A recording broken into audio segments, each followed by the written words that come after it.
Call to order the Avon Town Council meeting for December 7th, 2023. Please rise and join me for the Pledge of Allegiance. I pledge allegiance to the flag of the United States of America and to the republic for which it stands, one nation, under God, indivisible, with liberty and justice for all.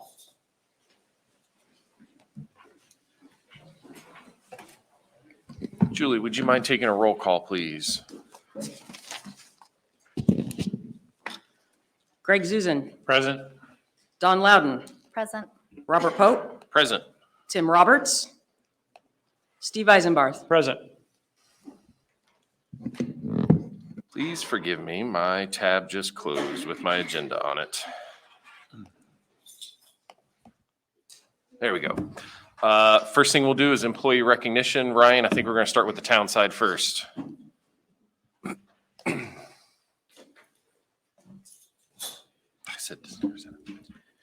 Good evening, everybody. Thank you, everybody, for coming tonight. Great to see a packed house. We do have a couple employees and town officials we would like to recognize tonight. So to start out, I'd like to start with Steve Eisenbarth. As everybody knows or may not know, Steve has been on the town council for the last 8 years, and so this will be his last meeting with the town. So I guess I want to start out and just say, Steve, thank you for the last 8 years. Thank you for providing leadership. You've always been a great voice in supporting the town staff and supporting us in everything that we do. I've always appreciated that since we kind of have a little bit of a connection just because of our street backgrounds and what we've done, and so I always appreciate your challenging, detailed questions. And so thank you for doing that through the years. And thanks for pushing us and pushing the staff, but also supporting us and being a good leader. One of the things we'll talk a lot about tonight, just when we're recognizing employees, this is a really hard job, and not just for us as employees, but it's a hard job for you guys too. There's not a lot of appreciation. And so I do really appreciate being able to take a minute and at least say thank you, Steve, for all you've done for the last 8 years, even longer than 8 years. You've been on the council for 8 years, but even before that, you were dedicated to the Planning Commission. I think even were you on the Parks Council for a while too. So probably 15 years you've been here to support the town as we've grown up. So thank you for everything you've done. And so here's a small token of our appreciation. Thank you so much.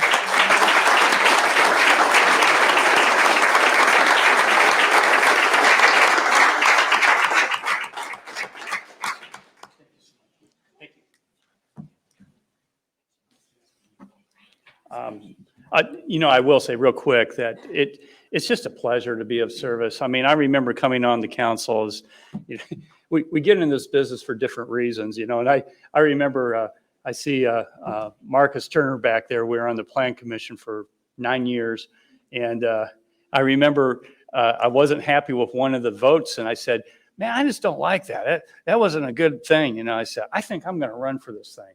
So that's how I got involved. And then it's fun. It's just, I started to see the warmth of the people. So I got in for the reason because I was a little agitated. But then once I got going, I started seeing the warmth of everyone, and I really enjoyed it. And it's all the council members. It's been great. Greg, you've been here from the get-go. And then everyone else, has just been fun. So I'll just leave it at that. But I encourage anyone that's thinking about getting involved, please do it. You don't always have to be aggravated or anything. Just kind of have a heart to want to do it. And it's a lot of fun, and I know Jason's going to do a great job. So I'm really looking forward to him too. Thank you. Thanks, Steve. That's all.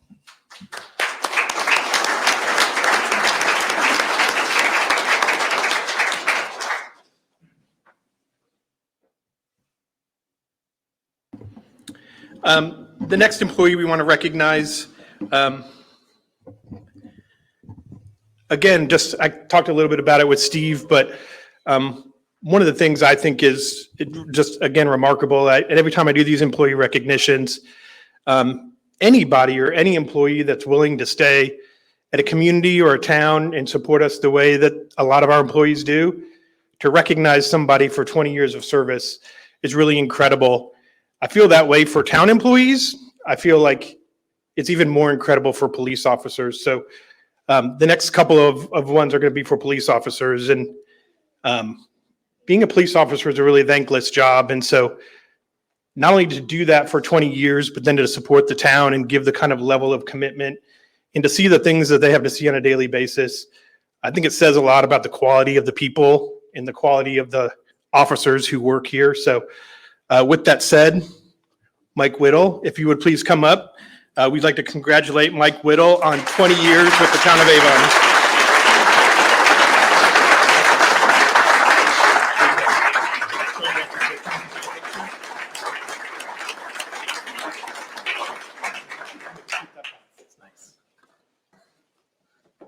Thank you.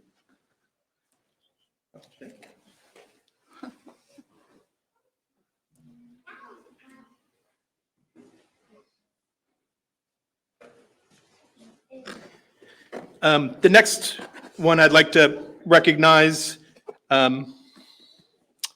is Brian Whittle.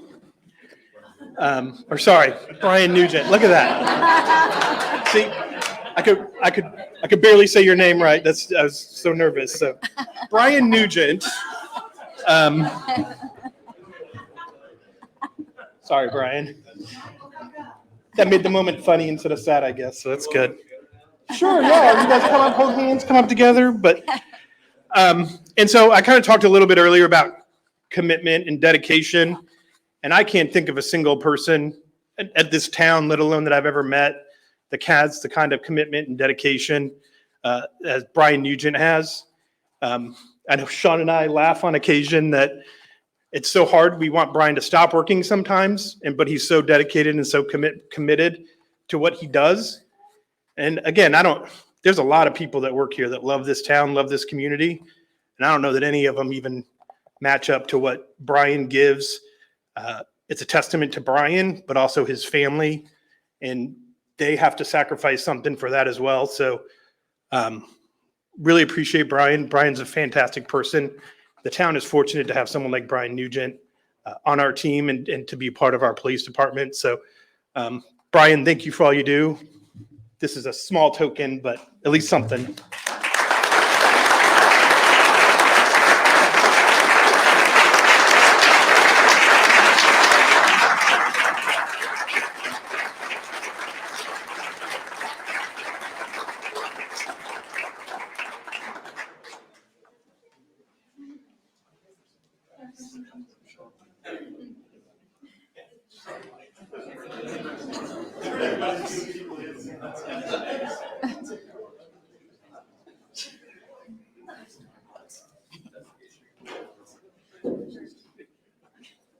So this one, obviously, everyone just laughed because it's huge, but I think we've only had, I believe, 2 employees that have reached this pinnacle, which is a 25 years of service.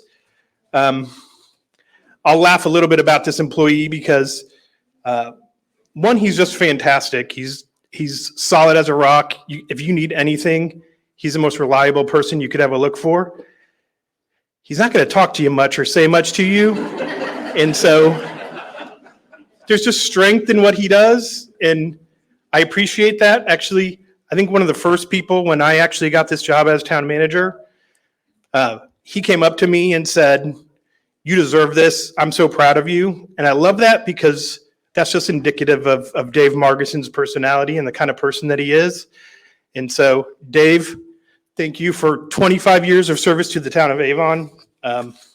Appreciate everything you've done. And this thing's huge, Dave. I hope you have a big spot in your office for it. I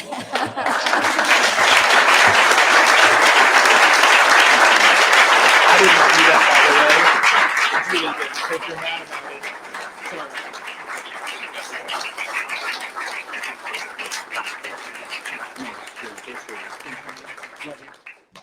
I wanted to be Dave Nugent, though. That would have been awesome, too.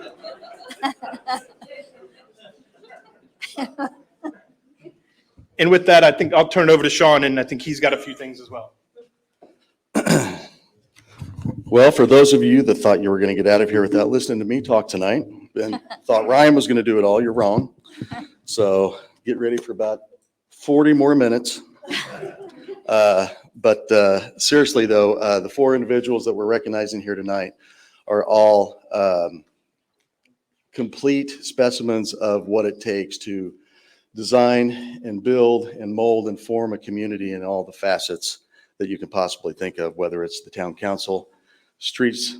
You know, we can't thank Steve enough for all of his work on the streets and traffic safety and everything else that he's done with the council. Our public safety, you know, it speaks for itself. These three individuals that you're going to hear about here tonight from the police department are all instrumental in their own way, and how they have molded and shaped our department and actually helped to form the public safety, not just for Avon, but they've become an example for other agencies throughout the county to follow as well. That's really helped make Hendricks County a staple in the law enforcement industry. Wherever we go throughout the state, we hear about, when they talk about Avon, we hear good things about the police department. That's a good thing. So first person I want to talk about though tonight is Steve.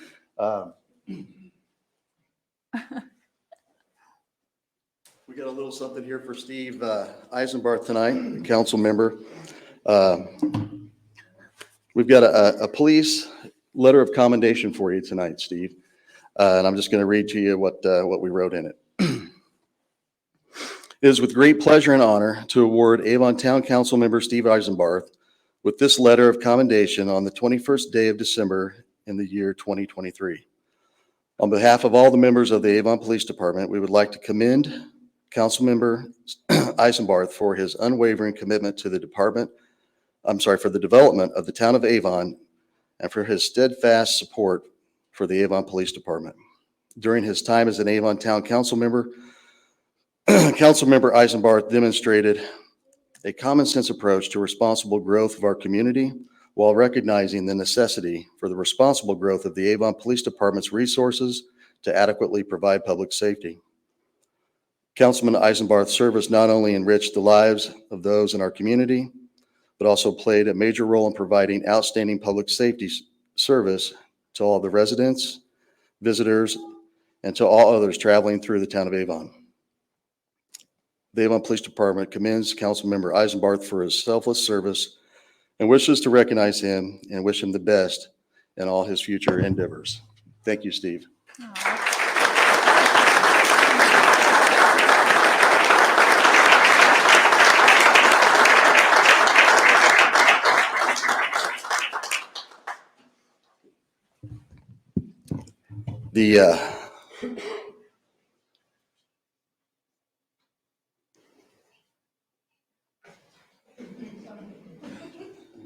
All right, so here's the first person that we're going to talk about tonight. Believe it or not, that's Mike Whittle. 20 years of service as of tomorrow actually is his actual anniversary date. But Mike's been, obviously he's been with us now for 20 years. Before he did that, he served as a pastor. A lot of people may or may not know that, especially after you talk to him for a while. You're like, this guy was a pastor? So, Steve's, I've been with you for 20 years. I reserve the right to zing him a little bit here tonight. So that's what he used to look like with hair. So, oops, wrong picture there. There we go. Yeah. How about that?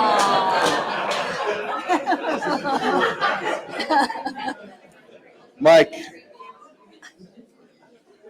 has served as a field training officer. He's a certified standardized field sobriety instructor. He teaches all over the state of Indiana. He's been all over the country teaching other people. He's a drug recognition evaluator, which for those of you that's not in our industry, it's a pretty tasking certification to achieve, and it takes a lot of not just time and effort, but intelligence. You have to be pretty intelligent to do that. He's an EVO instructor. That's an emergency vehicle operations instructor. He's a graduate of the IMPD Leadership Academy. He currently serves as the senior patrol officer on day shift, and he's also the oldest person on the department.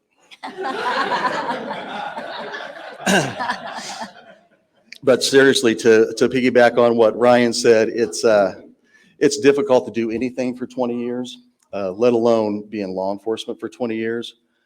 We've had some people that came close, and for other circumstances, they just didn't make it. So it's a testament to him and his resiliency, his perseverance.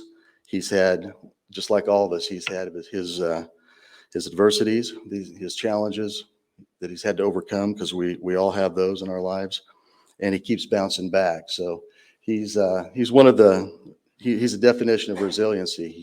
He stands fast and keeps showing up to work. So we thank you, Mike. And we've got a little something else to give you just to remember us by, in case you retire in the near future. We hope you don't, but we also know that rumor has been floating around. So we want to make sure we got you a little something. So come on up.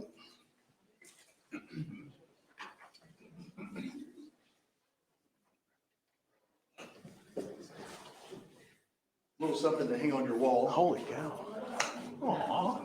That's very nice. Very cool.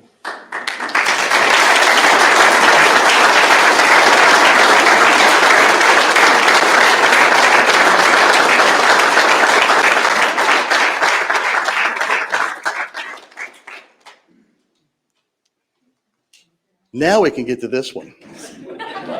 Yeah, look at that. Huh? I've been waiting for a long time to show this picture.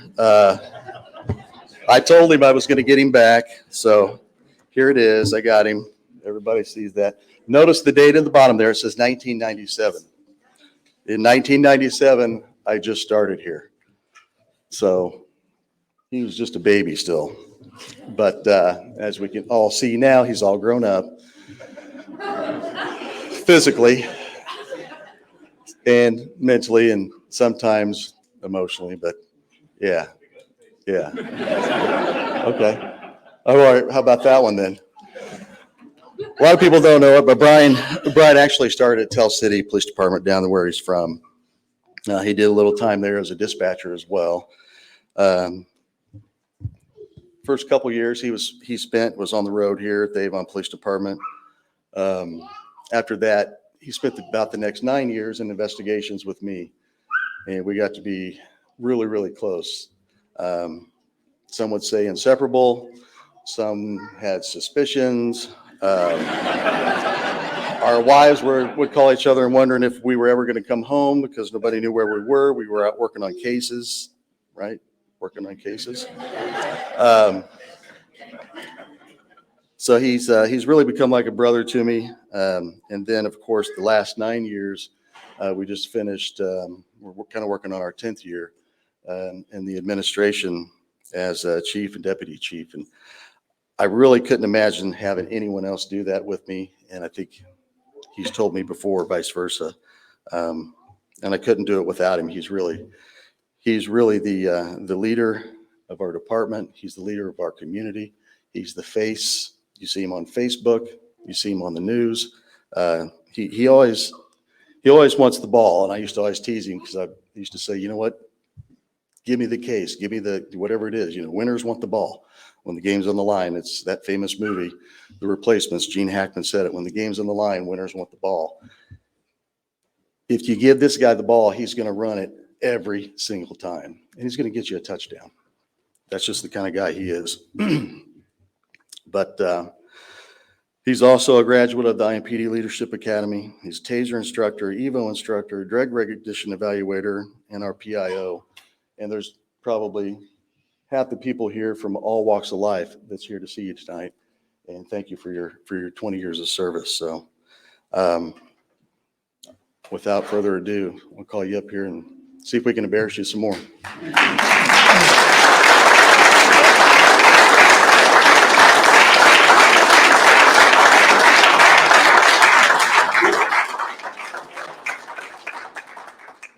So a lot of people don't know this, but Brian has a really funny collection. The guy collects bourbon, but he doesn't like bourbon. Kind of weird. Tony, you know, wherever you are, you know what I'm talking about. So I see the disappointment. I get it. yeah. But for the past couple of years, he's kind of worked on his little man cave down there. So we got him a little something. We got him a monogram decanter set that says Brian Nugent, Avon Police Department since 2003.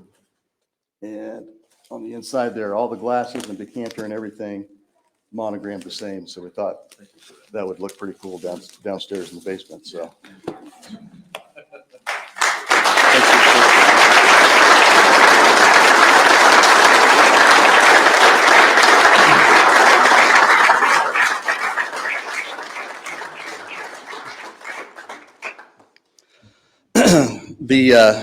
The last person I want to talk about tonight is Dave Margison.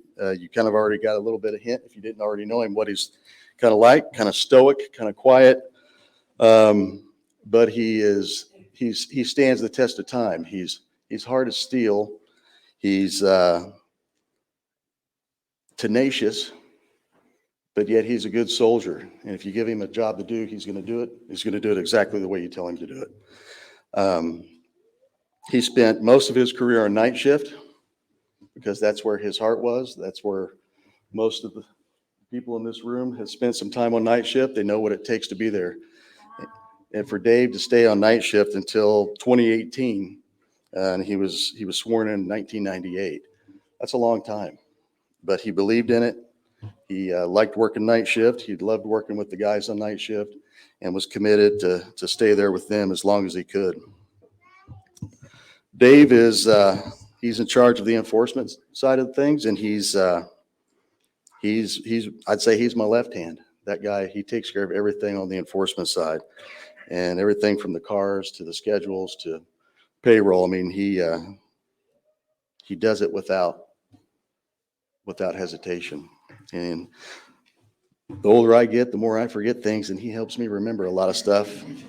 Sometimes I wonder if he helps me remember things that I didn't forget. But it works. So, I know, yeah. So we got him a little something, and 25 years is a long time to do anything. 20 years is a long time, but 25 years, you're talking about a quarter of a century. You're talking about you started here with no kids, and now your kids are 24, 25 years old. You've bought maybe 2 or 3 different houses. And you could have left and went and worked anywhere else in this community or anywhere else in the state, but you chose to stay here. And I think that's not only a testament to Dave and what he believes and how he believes in Avon, but it's also about what this community does to somebody when they get their claws into them. You just fall in love with this place and you stay here and you don't want to leave. And I think that's kind of what happened to Dave. So trying to figure out what to get Dave. He's a hunter. He doesn't need any more guns. So we're trying to figure out what to get him. And I said, he's tough as steel. Look at him. He's rough looking. He dressed up tonight. But so we were trying to figure out what to get him. And I was trying to think of something related to hunting. So here's what we got.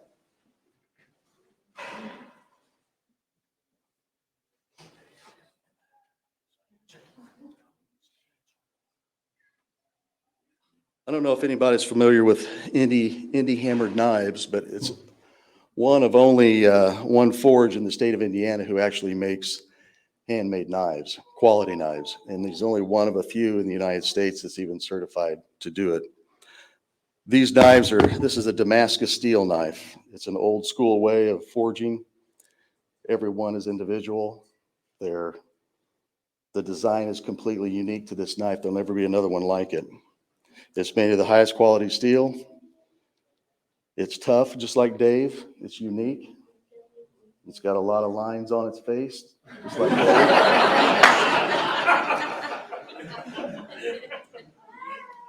But it's cool to look at, but it's also something that's practical that he can actually use. These knives are made to last multiple lifetimes, kind of like Dave. So he can take it, use it when he goes hunting. He could come home and put it back on the mantle. On the inscription here, it says, Avon Police Department, thank you, Colonel David Margison, for your service since 1998. For 25 years.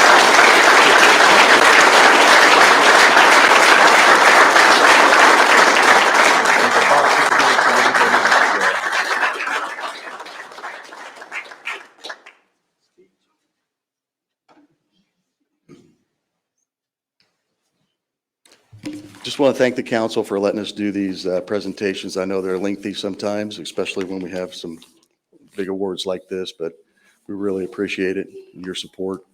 And thank all of you and everyone for coming here tonight, and all the families that, especially the families of these four individuals, because they're away from you a lot, several nights through the week, through the year, through the years as they go on.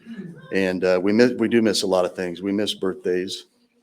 We miss holidays sometimes, and when we get called out and stuff like that. And but it's for a good cause. And if we didn't believe in it, we wouldn't do it. And that's what's so unique about all these individuals up there, is that sense of servant leadership that they display every day, day in and day out, to try to make all of our lives a little bit better. So thank all of you, Mike, Brian, Dave, and Steve.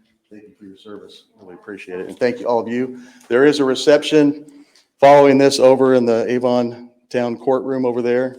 Everyone is welcome to go over there. There's some refreshments and things over there. So, and then they'll finish the town council meeting over here. So thank you again for coming. Thank you.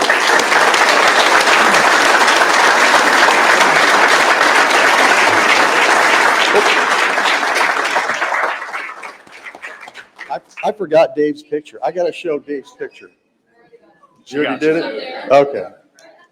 Thank you, everyone for being here. Thank you, honestly, genuinely. That's wonderful to have such a crowd. We are going to take a short break. We're going to take some pictures and let everyone head over to the reception.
Call the meeting back to order.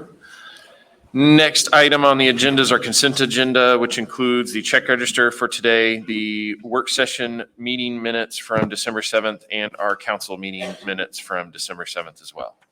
Are there any questions, or would anyone like to make a motion? I'll make a motion that we accept as presented. I'll second. We have a first and a second. Julie, would you take a roll call vote, please? Steve Eisenbarth, 4.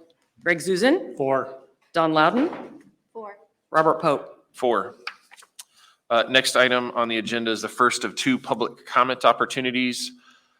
Please come forward to the microphone, state your name and address, and please limit your time to 3 minutes. Seeing no one come forward, we'll close that section of public comment, move on to council comment and liaison reports. Ms. Loudon?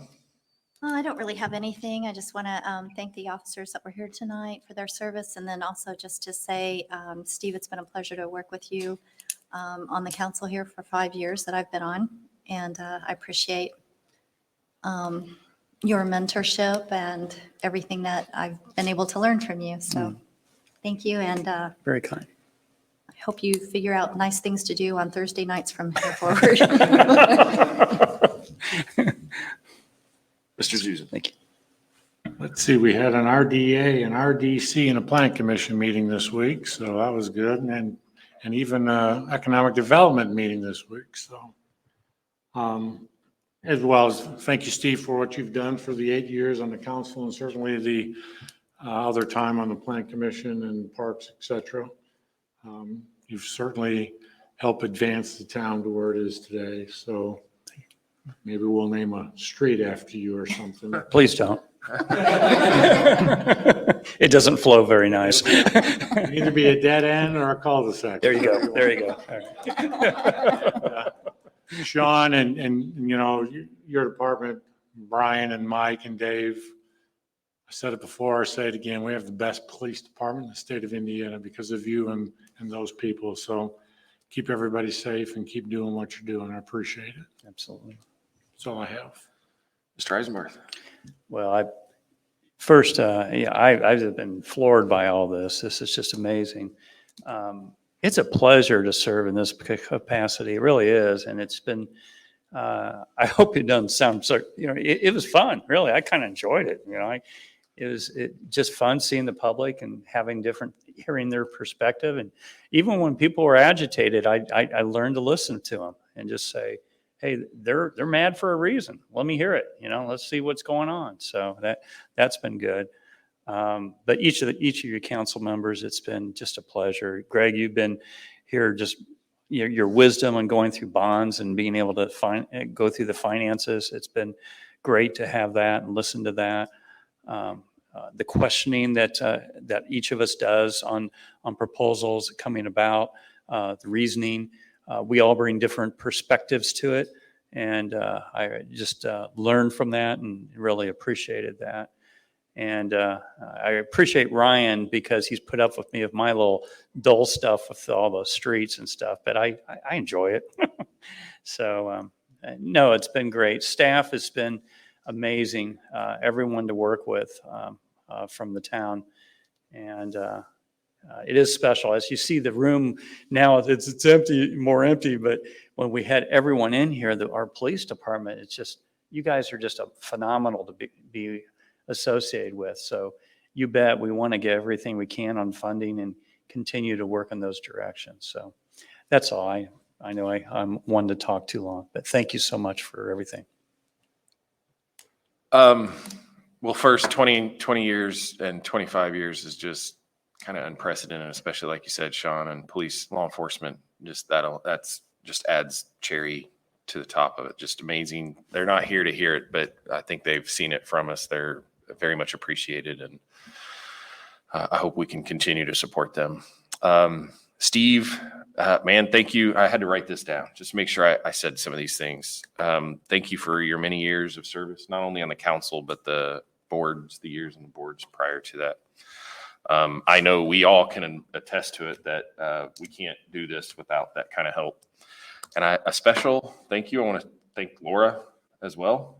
As silly as it sounds, we all know this work gets carried home, and I'm sure she sacrificed her time with you and for our community's benefit. Whatever is next for the both of you guys, I am confident that it will be done with compassion and love for the community at the core. So thank you very much, Steve. I want to add one other thing that I was able to do. I had the pleasure of participating in one of the practices for the Avon High School robotics team. They're called the Roboreals. They were prepping for a tournament and wanted to help with a sort of like a red team to demonstrate their robot, their design process, the execution, et cetera. And I think you guys all know that was like right up my alley, and I genuinely got to geek out. It was really fantastic.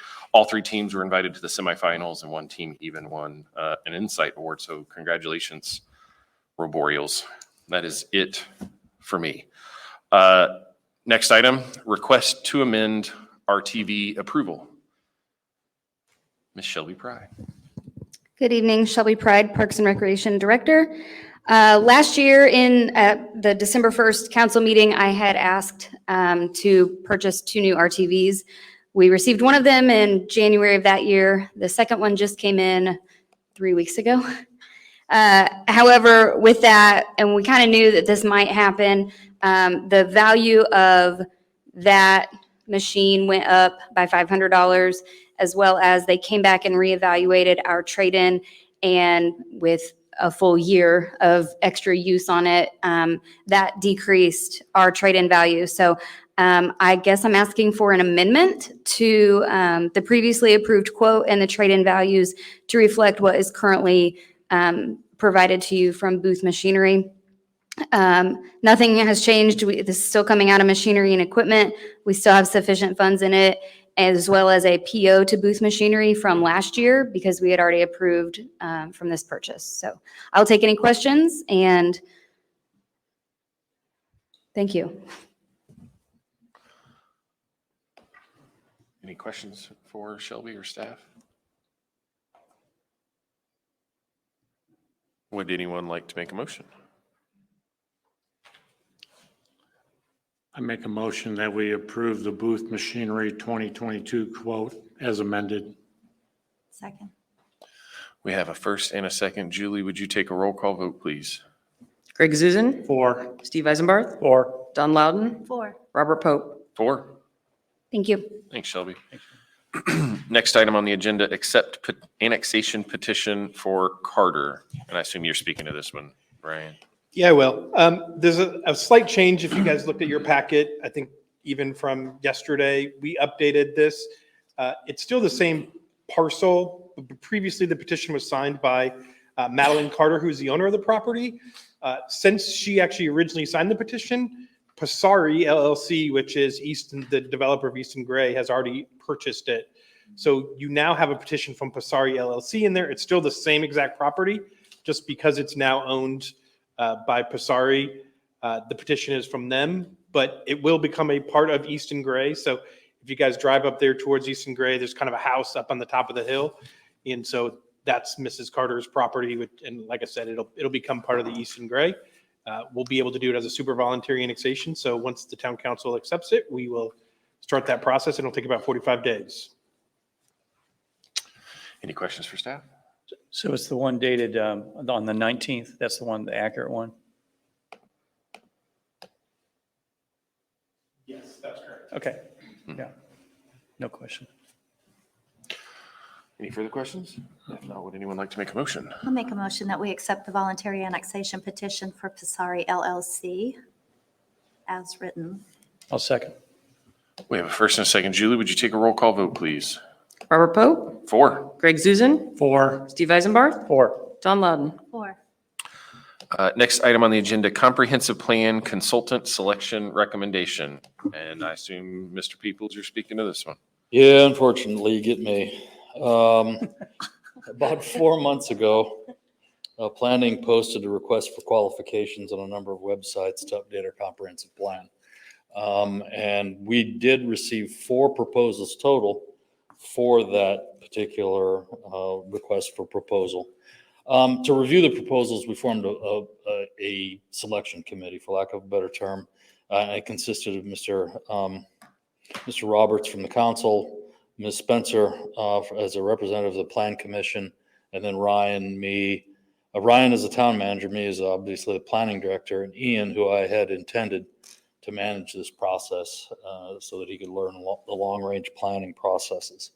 When we first reviewed those RFQs, we wanted to discern if there was any particular submission that sort of stood out as something that was going to hit us in the face, say, yeah, this is the right way to go.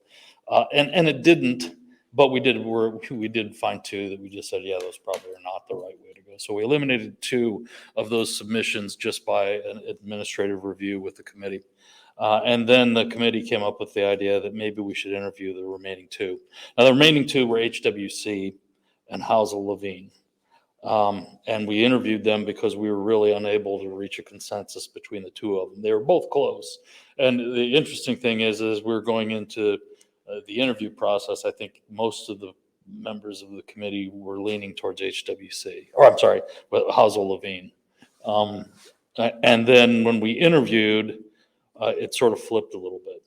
The members of the committee switched and leaned towards HWC. The committee as a consensus did feel that HWC was the best fit for what the town wanted out of a comprehensive plan revision, but I think either one of those two would be a good solution. We are asking you to tentatively select HWC as a consultant to negotiate with in the hopes that we could secure a contract for our plan.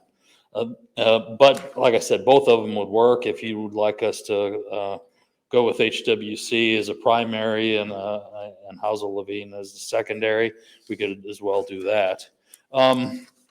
Housel Levine, Jennifer Griffin, a member of the Plan Commission, had some really good thoughts on it and why she thought HWC was a little bit better choice than Housel Levine.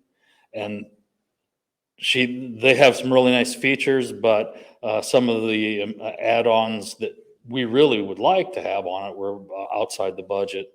But the main concern is the distance. They're out of Chicago, and we were afraid of spending money on 4 hours of travel to and from Chicago every time we had meetings and those sorts of things, and that money could be better spent with a local consultant. We're not paying for that kind of travel. But they would do a good job. They had a really strong interview. They had a really strong RFQ. You telling me to move it on there? Dang it. Yeah, so in any case, what the recommendation to you from the selection committee is HWC. The company, they like the local ties. We thought it was strong that they had some experience with the town before. They are the one that updated our UDO. And they understood, at least when I came on and were talking to them, they understood. They'd gotten direction from my predecessor to go a certain direction. And when I came on, we wanted to run to the finish line more or less. And so they understood that. They highlighted that their rationale on their process through the UDO was based on the comp plan, and the comp plan needed to be revised if the UDO was going to be enacted the way we ultimately did. And so they know the weak points in the comp plan and where to mesh that comp plan with the UDO we amended. So that's all I really have to say. We would like to at least start the process of securing one of these two contractors to do our comprehensive plan, and we would recommend HWC. I'd be happy to answer any questions that you have. Any questions for Bill or staff? Was the recommendation unanimous from your committee?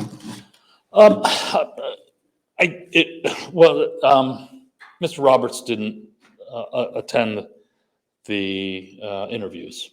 So he didn't opine post-interview, so we don't know. It was roughly, the four of us felt that HWC, I was leaning towards HWC before.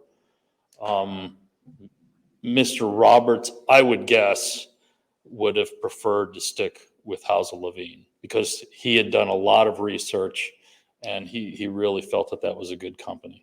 But the rest of the members that participated in the interviews felt that HWC was just slightly better than Housel Levine after the interview process. I've got a comment. Sitting on the UDO and going through all the discussions there, I know that was kind of a contentious thing and it was a tough one. But I will say Corey and Brian from HWC did a very good job of corralling us and being responsive to a kind of a committee that just kind of got them going in every direction. We had all kinds of little fragmented things going on. So my comment is they were good listeners. They were good responding to what we had. I think that process of the UDO just got to go all over the place because it was back during a very political time when we had pushing for all the planning was just going crazy at that time. So I don't want to, what I'm trying to say is I don't think HWC should be ranked down because of the UDO. I believe they did well in that process with what they were given. I guess we differ in that opinion. I felt like they didn't have control of the process at all. And I felt like, while, Bill, I respect that you say that they listened to the previous planning director and kind of went with what that person was saying to them and the direction being given that way. That's fine. But 5 council members sat here and really shared with them openly what we wanted our UDO to look like at the time. And I felt completely unheard. It drug out and it drug out and it drug out. And I just don't think they did a very good job managing it. So I'm really surprised that they seem to be the one that floated to the top of this process. Do we know who's going to be the lead with HWC? Yeah, they've got an urban planner. I forget her name. Rochelle? What's that? Rochelle? Yeah. Yeah. So she will be doing it from the HWC side, and then Brian Stumpf. Brian's really good. Brian has a unique perspective in that he spends a lot of time on both sides of the development side, the urban planning side and the developer side. So he has that philosophy of being able to shift over from both sides and go middle ways. But yeah, Corey will be sort of like the overseer, but they have an actual urban planner that's going to be honchoing this comprehensive plan from HWC. Is 11th Street involved in this process as well this time? I do not think so. That's Brian, yeah, they will be. The Civic Blueprint. Brian is Civic Blueprint. I think he used to be 11th Street. He might have been 11th Street at that time, but he's Civic Blueprint right now. I don't know. Well, I agree. I mean, I think we did have issues when we did the UDO. Should have been because of our prior planner. I think we gave guidance, but at times it didn't seem like we were going in the right direction. I asked Ryan about the other 2 candidates, and they really weren't competitive. It was really down to these 2. I certainly agree with the Chicago firm. I don't want to pay somebody that we're going to pay to drive down here, pay for their dinners, their lunches, pay for their overnight. I mean, I know they've interviewed a couple of other places and they're trying to do everything all in one day. And the reality of that is it's not going to happen. So, if HWC is the one we go with, I would rather see Rachel as the face of HWC, because then my other concern, they're doing a lot in Hendricks County. They're doing Plainfield, they're doing the county, they're doing Avon if we approve them. I don't know if they're doing Plainfield. So the one good thing I look at, we're going to get synergies from every municipality in the county. So, and we always talk about trying to work together, try to understand what everybody's doing. This would certainly help us do this. But I would just like to see if Rachel's that project manager, to see a different face than Corey. Yeah, and her resume is right there in there. I got it right here. So, Okay. yep. And I'm fine with that. You mentioned it, Bill, in your presentation there, and I just want to highlight it and piggyback off of what Greg said. You boiled it down to these two. The committee boiled it down to these two, and I feel like we'd be wasting money having a firm come from Chicago. I'd rather them spend their time here and working on our comp plan. And as well, HWC has a lot of local experience. So I agree. I think I know there are previous problems, but I feel confident that we can handle and manage those going forward. Any further questions for staff? Who, I know, Bill, with you leaving the position, Ryan, will you be the one that's overseeing this and to keep them on track this time, or?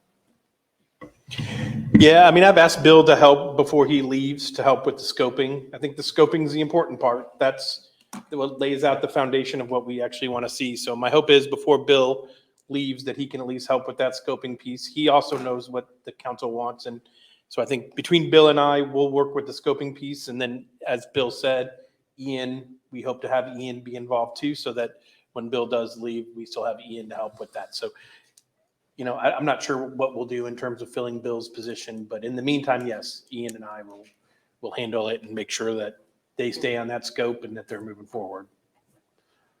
And that Rachel will be the project manager Yes, ma'am. for us? Okay. Yep.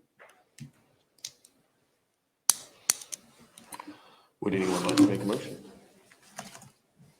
I'll make a motion that we accept HWC Engineering as for the comprehensive plan selection.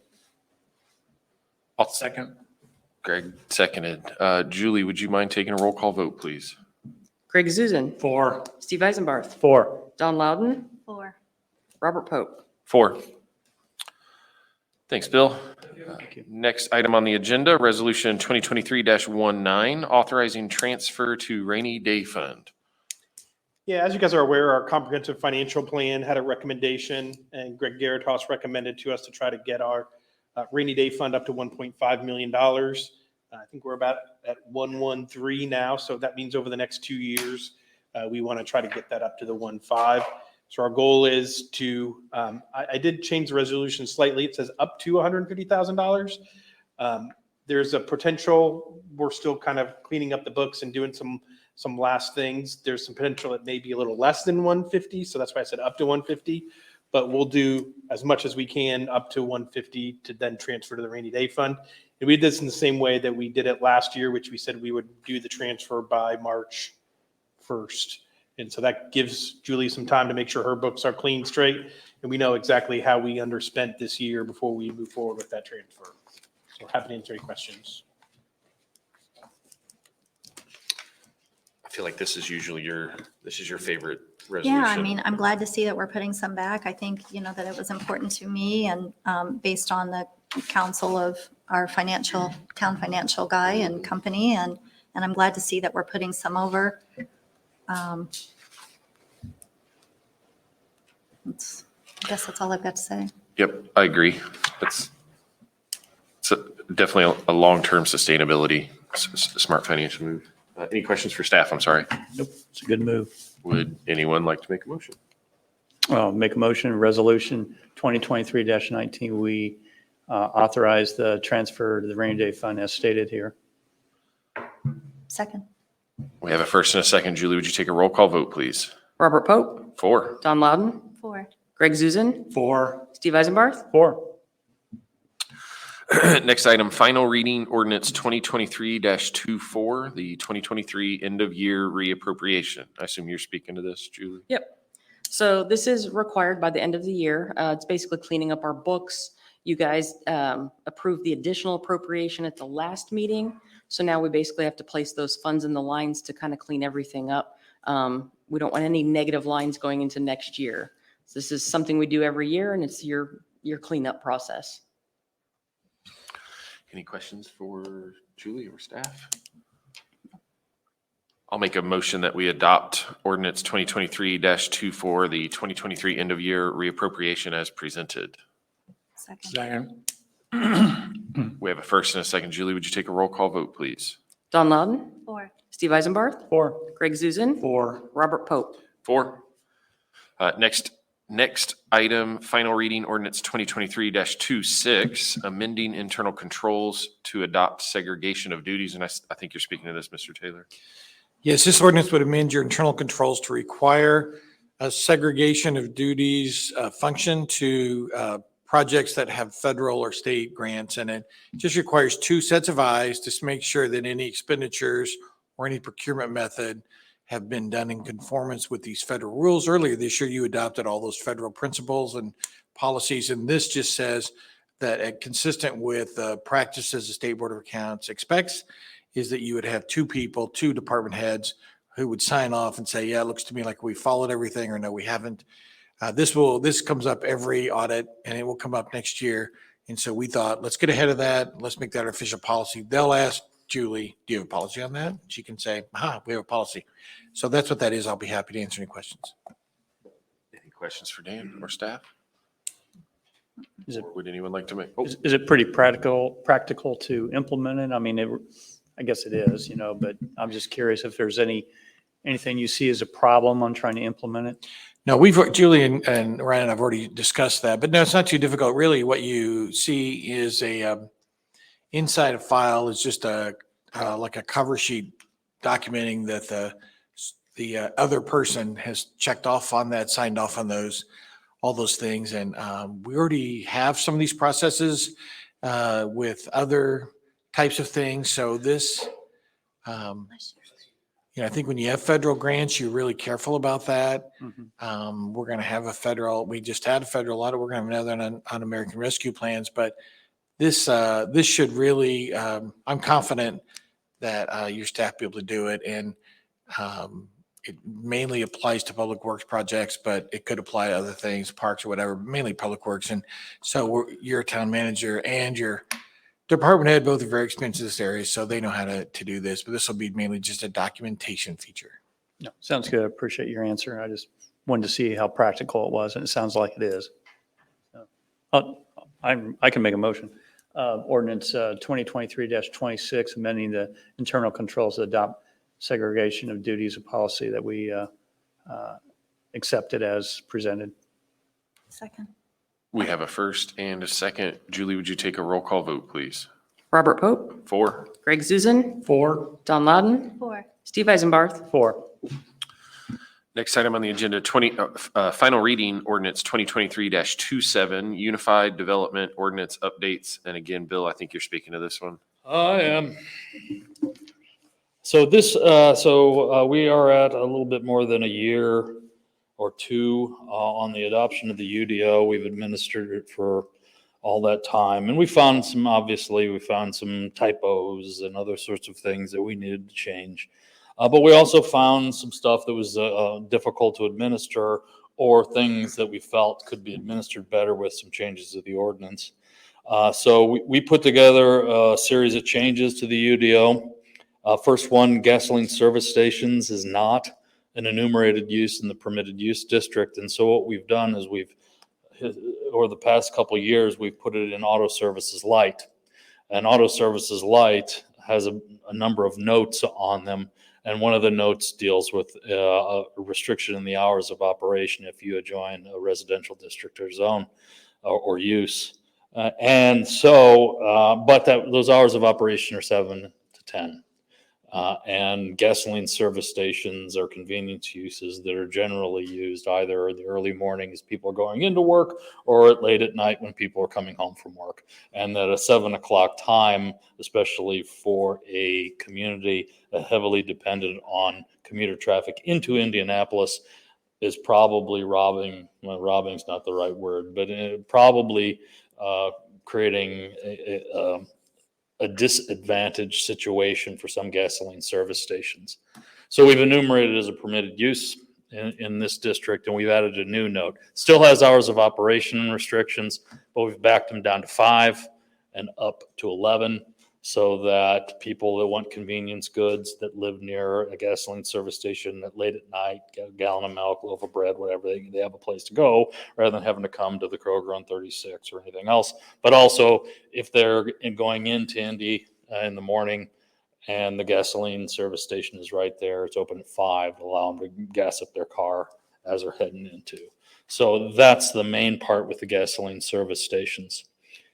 Residential district lot requirements in the R2 zoning classification. If you probably remember when this was, or maybe at least I hope you do, when this was forwarded to you from the Plan Commission originally, it allowed a certain number of land uses in the R2 zoning district that you all didn't feel were appropriate for that zoning district.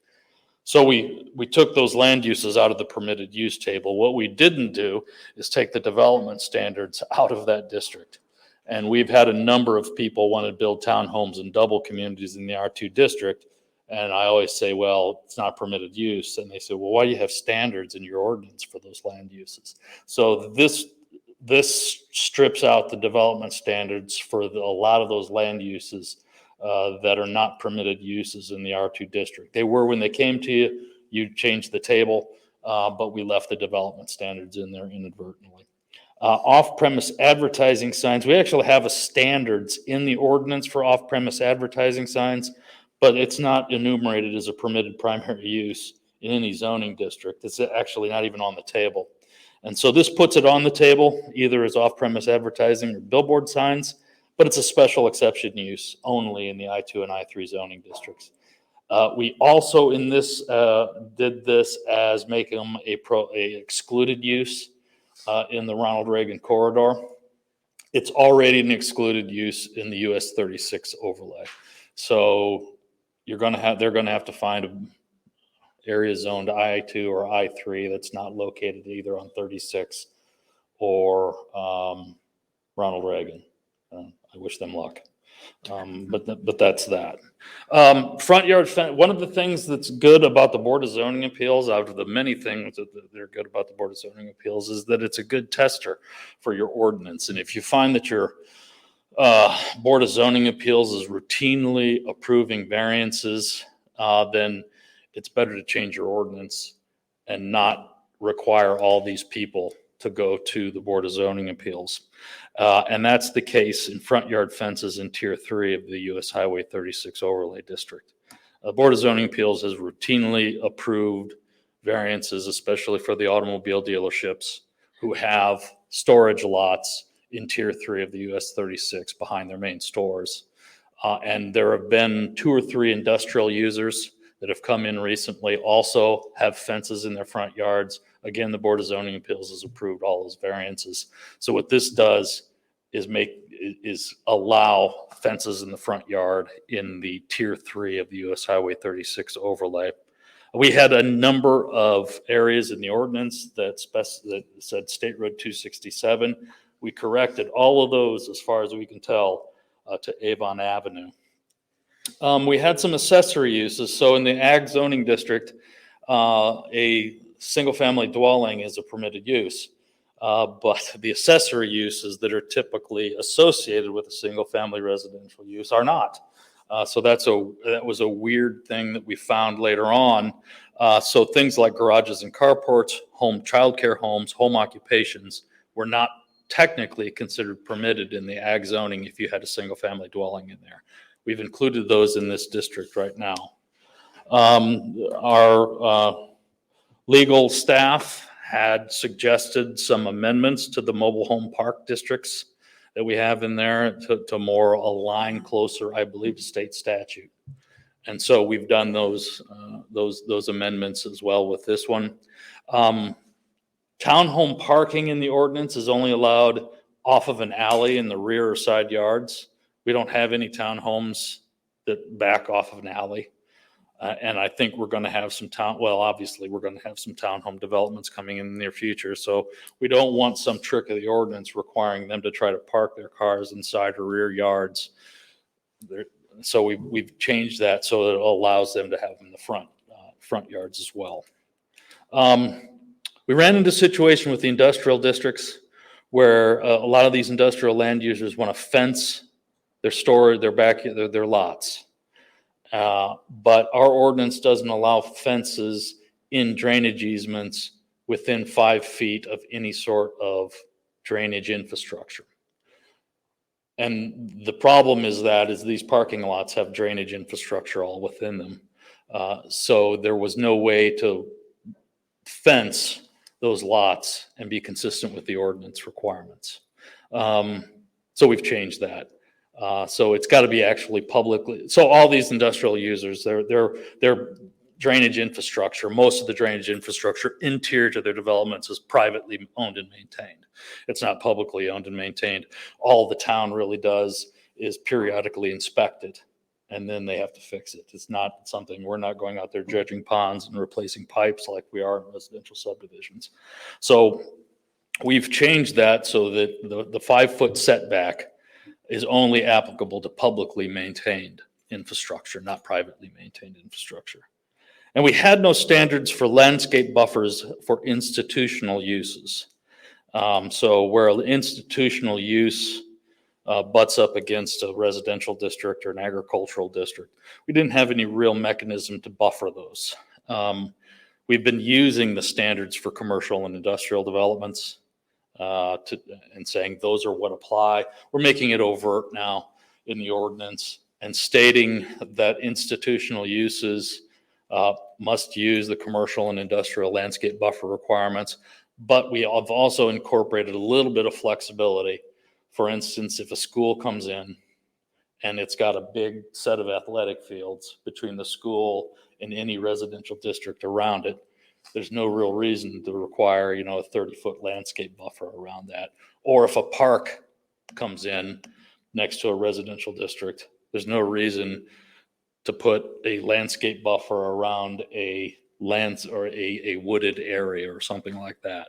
So there's some flexibility built into that allow us to administer it for certain institutional uses to give them a little bit of break without having to require a waiver from the Plan Commission, because the Plan Commission is not a fan of waivers. And we have added back into the ordinance amenity centers in residential subdivisions. So in the old ordinance, we had, in the subdivision control ordinance, we had a fairly extensive list of improvements that are required in common area, depending on the number of lots in a subdivision.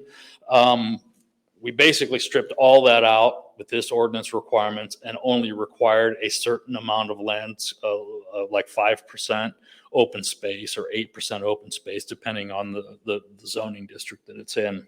But there was some consternation with us not requiring amenity centers. So we have simplified. The old ordinance was really, really detailed, had a lot of different, just a lot of different things in them.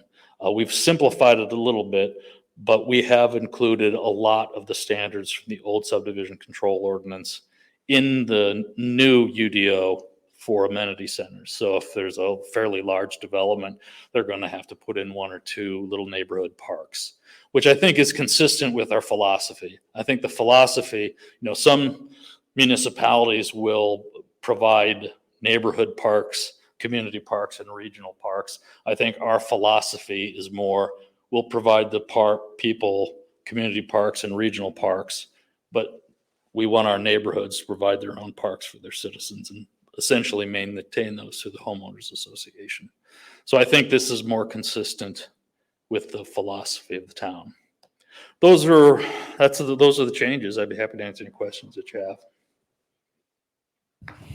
Any questions for Bill or staff? Thank you for taking the time to go through these. Yeah, good technical. I applaud you, Bill. I mean, I've said this before numerous times. If we're going to the BZA and we're getting all these variances waived and changed, we need to go back and change our ordinances and stuff. So I applaud you guys for doing that. The only item that I have, and we saw that when we presented this at the Plan Commission, is the gasoline service stations item. Mm-hmm. We had a resident that came in and actually sent out an email later to us. And I think it was more of the setbacks than anything. Have you guys had a chance to look at that, or? We have. I mean, we've looked at that resident did a really good job of going to the gasoline service stations in the town and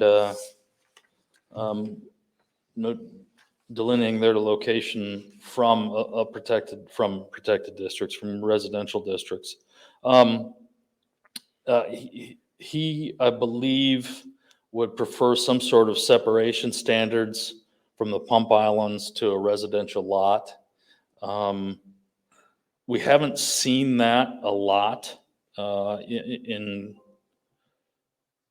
I haven't seen that a lot in administering zoning ordinance, a separation standard for a gasoline service station. I've seen separation standards. I want to say Indianapolis may have had a 50-foot one.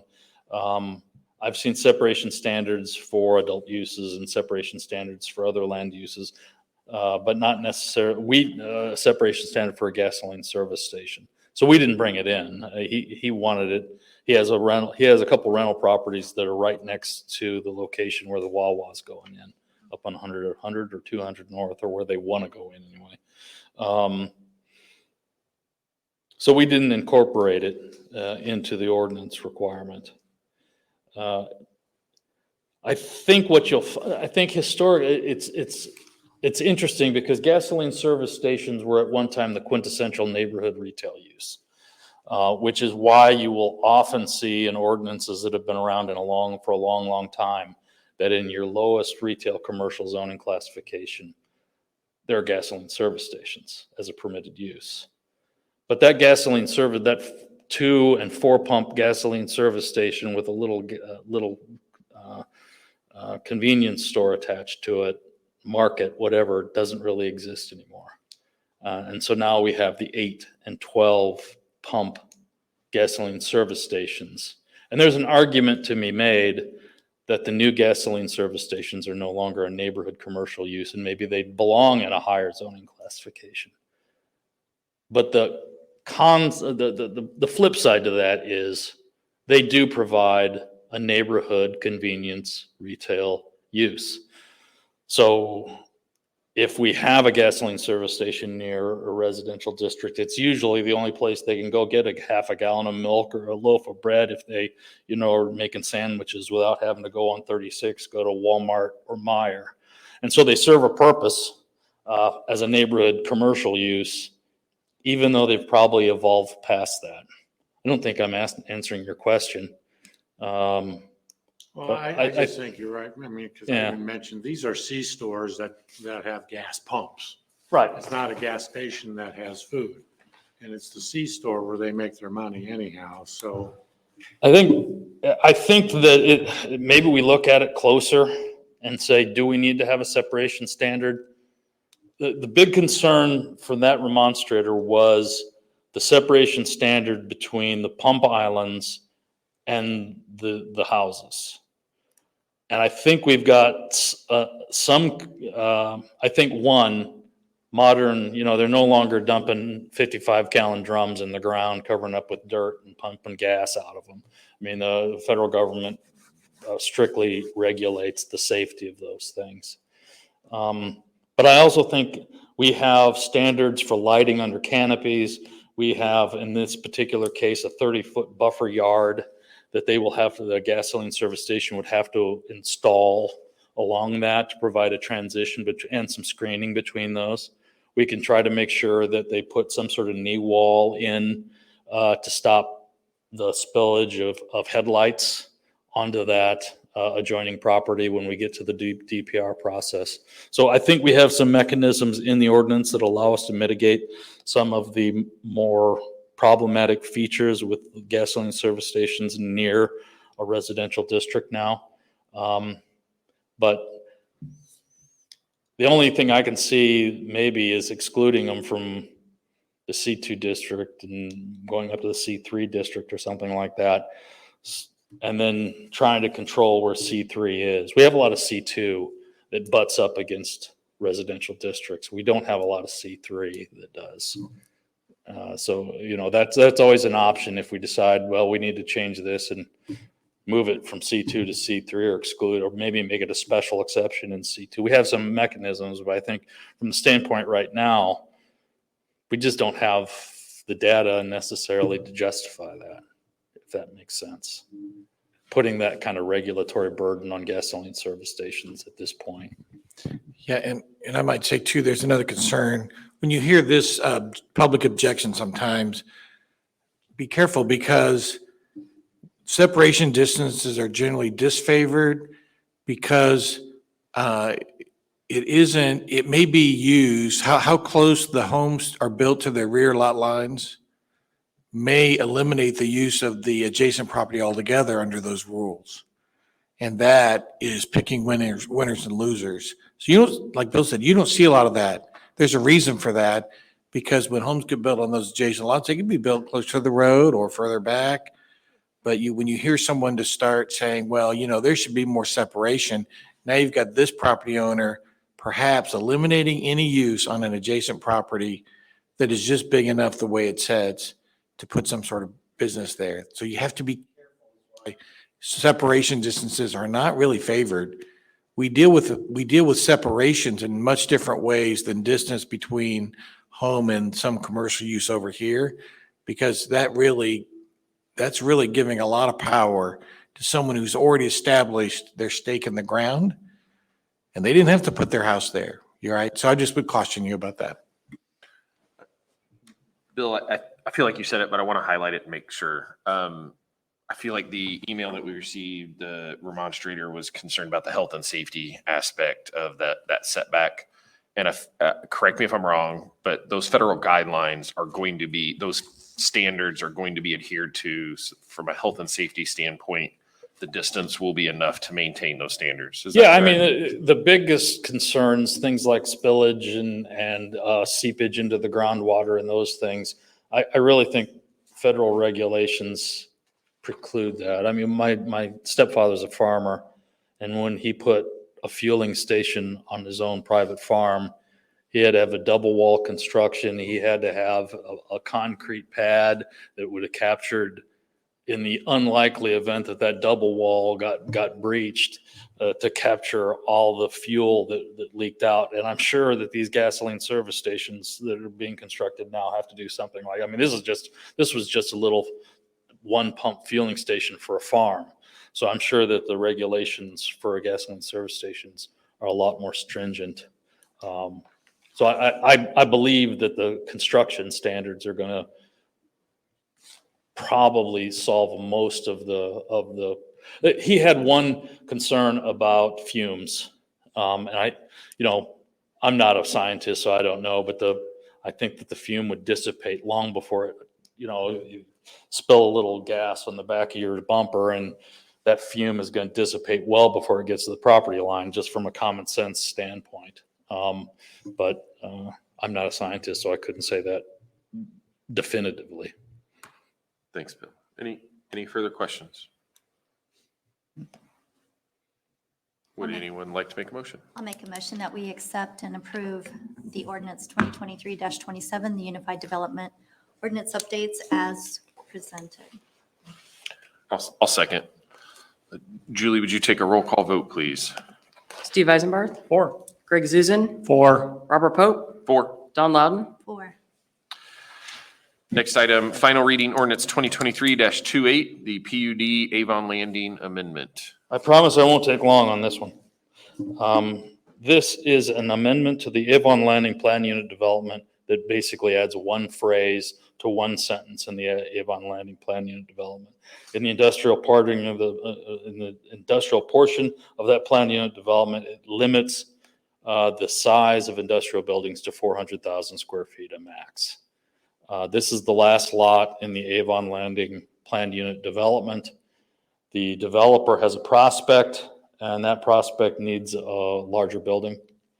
So they approached the city to change that standard, but only if the building is a build to suit. So it's not a building that would be constructed on a speculative basis in hopes that it would be filled by someone in the future.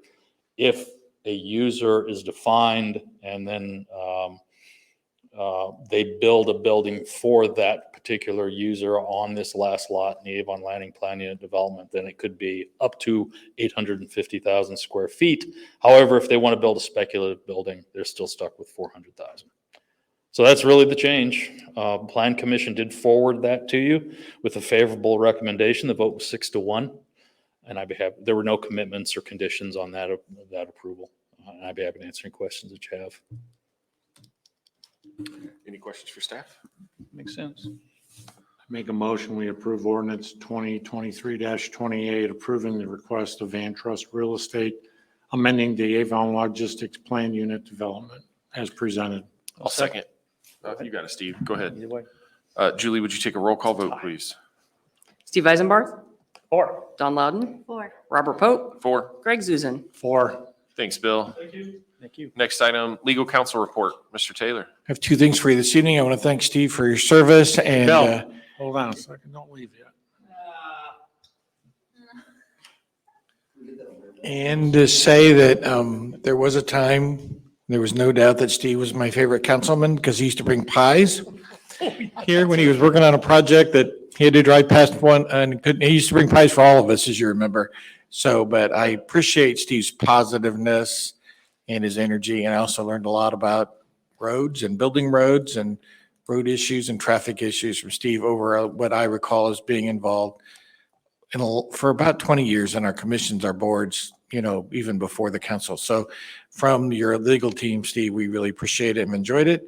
And then we've served you for another year. We've enjoyed it. Thursday is our favorite day of the week because that's the day we're in Avon. This week was no exception. And I speak for Ann and I to say we love working with you all, but also all of your team that you have here, and we think they're great.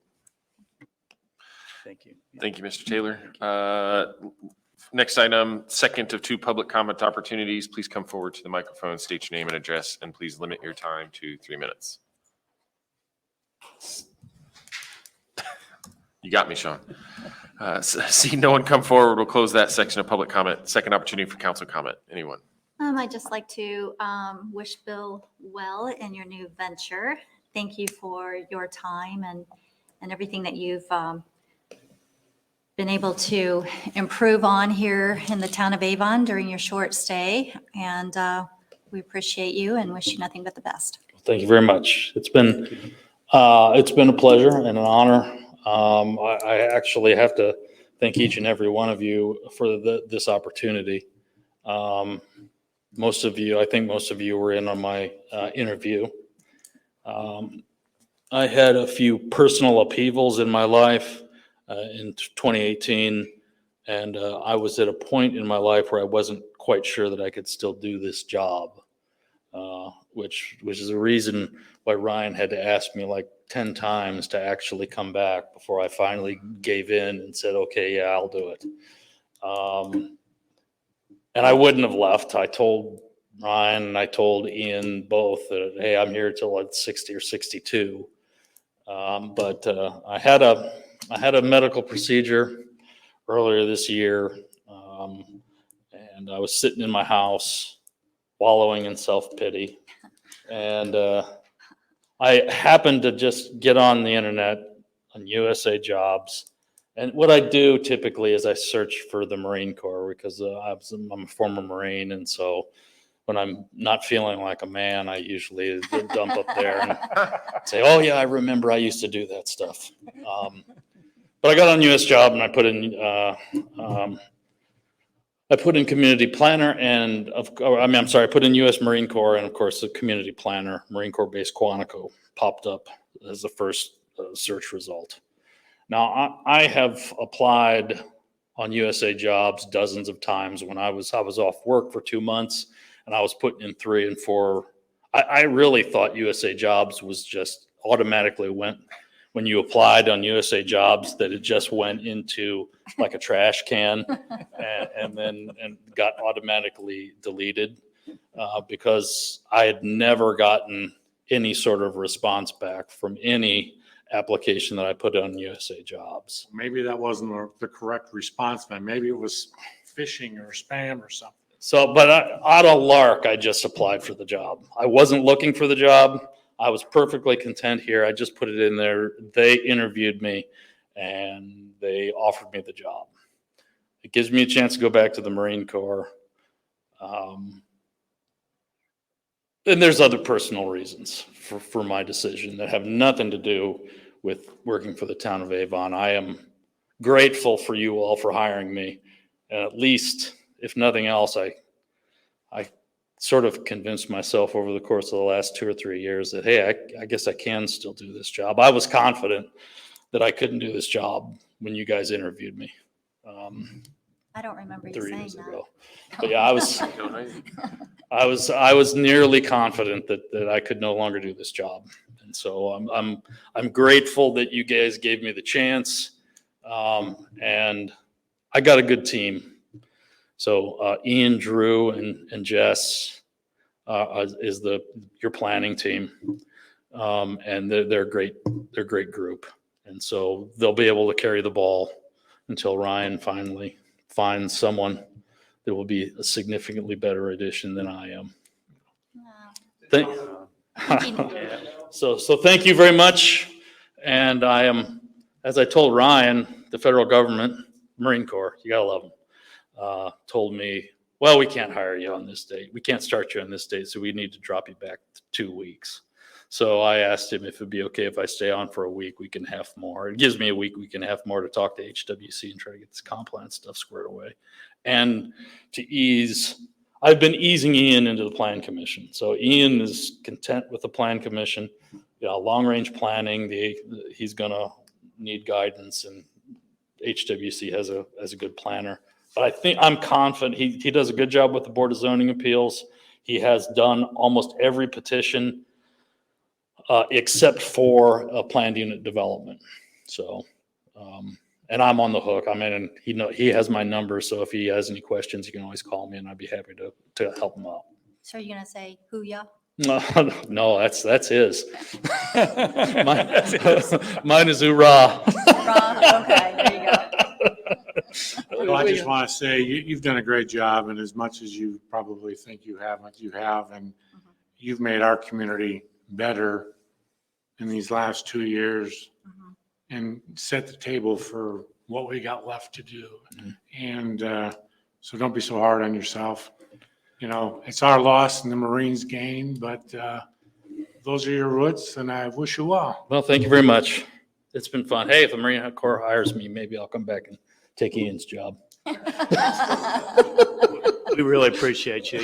You've been very good on the technical side and just bringing things out and helping people to unpack it and see it. So you've taken a technical issue and made it open to everyone. So thank you. Thank you very much.